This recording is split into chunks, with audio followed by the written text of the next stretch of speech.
Nanaimo RCMP are not calling it suspicious, but they do have questions about the sudden death of a Nanaimo woman over the weekend. Police are concerned about when exactly 911 was called, but as our Kendall Hansen reports, a witness insists he called RCMP as soon as there appeared to be an emergency. Got back, we had the cab stop about here.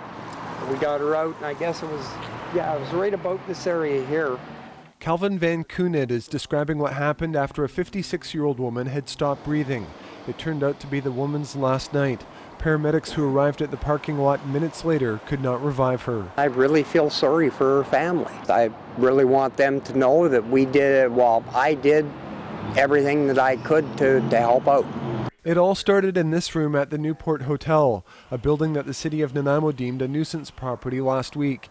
City Council gave it the designation after neighbors complained of noise often, and the RCMP responded to close to 50 calls in the past 2 years. It means that all normal services that would occur from policing or city bylaw or from fire are still occur without cost. For instance, ambulance calls. But if there's an attendance because of a disturbance 2 o'clock in the morning and tenants are causing the neighborhood to phone, that is a nuisance, and those services for those attendances are charged back against the owner of the property.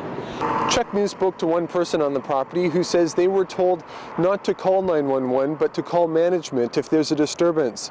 But building manager Fred Mohammed on the phone says that directive did not come from him, and he wants people to call 911 if there's an emergency. As the building caretaker, Van Koenig says the tenant in room 6 asked him to call a cab for the woman, and because she appeared intoxicated to the point of almost passing out, he and another man decided to help her get home. They got in a cab and went to her house in Cedar and one of her friends' homes, but when no one answered at either, they returned. The other guy, he's in the back seat with her. He says, "You better call 911. She stopped breathing." So I asked cab driver, I said, "Listen, I need your cell phone now." At the dispatcher's request, they pulled her out of the cab into the parking lot and started CPR until BC Ambulance arrived.